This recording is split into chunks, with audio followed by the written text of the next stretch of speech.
Philadelphia uplink successful. Welcome back, Commander. Today's threat level is elevated. The state of the planet is deteriorating.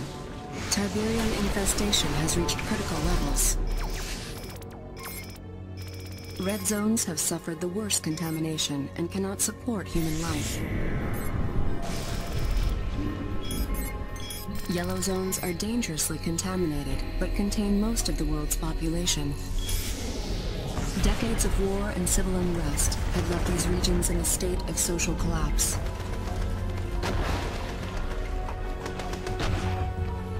The remainder of the Earth's surface is unscarred by Tiberium outbreak. These blue zones are considered the last refuge and hope of the civilized world, and are under the protection of the Global Defense Initiative. You will start your worldwide tour of duty commanding the GDI forces stationed on the eastern seaboard of the United States. Good luck, Commander.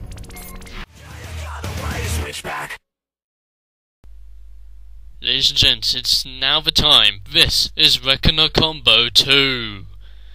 And it's with the Marked of Kane. Anyways, on this map we are playing on Frontier Fracas, which is absolutely fantastic. This is me, Marked of Kane Nod. And yes, I am using the transition things so I can do all this. This is my partner, Black Hand Nod, who we're gonna call Steve. Hello, Steve. Here is one of our enemies, who is GDI Steel Talons. We're gonna be calling him Paul. Hello, Paul. And here's our final opponent, who we're gonna be calling Jeff, who is GDI Zocom. So welcome to the match, Jeff. Now, as I said, this is Frontier Fracas, and this is the main parts of the map. You start near a massive tib field, which will easily go down if from the beginning stages of the game. You have a tib spike up here, and the only way to get to it is by walking across these very bridges in order to get to it. So, and you also got to be quick on your feet in order to get these as well. Very obvious. There's a tib spike at the bottom as well, which can be taken from two different sides.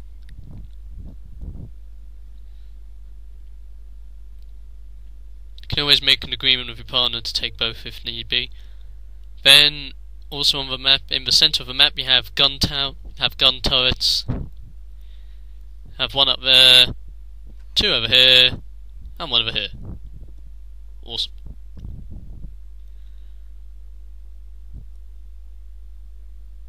And not forgetting the EMP coil in the centre. And you also have these tib fields in the centre as well, which can be accessed from the south going north, or from the north going south, depending on how you roll. And sorry if I cocked up with the arrow, something was up and for some strange reason it wasn't working, so I just made a bigger one. Haha. And that's symmetrical because it's the same on the other side, from the north going south, and from the south going north. So this map is full of Tiberium. Now it's just time to see who has the most. Now, I've already got my hand of Nod up and running, and I'm sending units everywhere. I am sending units to this bunker, if I can get the circle right. There you go. Sending this bunker and this bunker, so that I have defended the main area of attack that the enemy will probably come from. Don't forget, your enemy can also go to the centre and across the bridge to your base as well, so make sure you defend that area as well. Now I've got a handful of units here, which is 2 awakened and 1 missile squad, and I'm sending them down here in order to get into that bunker. That is over there. And I'm making another squad of 2 reckoners, no, 2 awakened and another missile squad in order to capture that bunker up there as well.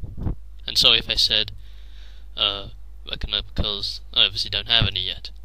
Meanwhile, my partner's base, as you can see, he's already got a secondary build queue, And he's making a crap load of Confessor Cabals.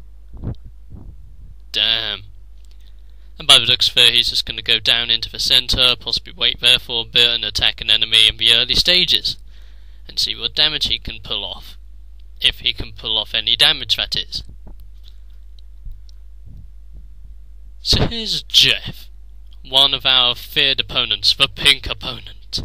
He's already got a wad of Predator tanks and an APC, so he's up and running. He's got 2 refineries, 3 harvesters, and he's off to quite a good start. And he's also got a barracks and war factory, which always work well with each other in the early stages.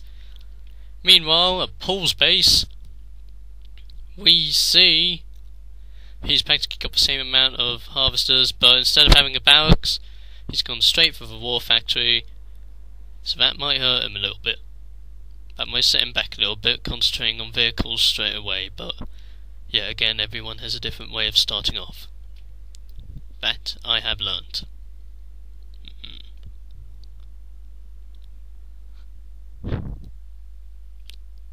And here we are, back at my base, got my first Reckoner, which is going to be filled up by those units walking towards it.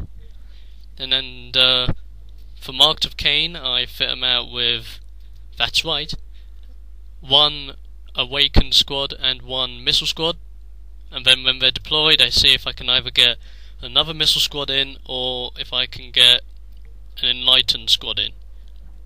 Now when I've got that Reckoner sorted, that'll be sent down here, guarding this very bridge, which my partner has decided to raid my enemy's base. So we're going to go across the bridge to go toe-to-toe with a Predator tank. Ooh. Who will win? Millions of shitload of Confessor Cabals or a Predator tank? Well, look at that fire raining down upon him. But the Predator tank does a smart move and just runs straight over the Confessor Cabals. Wow. No. He doesn't even need to do anything there. He doesn't even need to shoot at them. All he needs to do is run them over, which he's doing pretty well. And now he's got his 3 Predator tanks there running over them. He's got an APC shooting at them as well. And he is just dead, as the last Confessor Cabal squad sadly fails to cheat fate. And here's my second Reckoner, and why don't we follow it? Here we go. So send my Reckoner across this bridge. As you can see, the Reckoner from before is guarding this bridge and it's deployed. And the other Reckoner is going to go where the X is. There you go. And I'll deploy that one as well. Oh no. Paul's thinking of attacking my base. Well, the good thing is I've already captured 2 of the 4 watchtowers in the centre, so that'll give me some extra defence. And I've also occupied these bunkers, so that's going to give me even more defence. Haha. Paul didn't see this one coming. Oh no. You see, he's even come in with a damaged Predator tank, which is never a good tactic. So you got 1 down, and you got the other down. And this strat will be continued with my lovely, lovely voice in part 2. See you in a minute.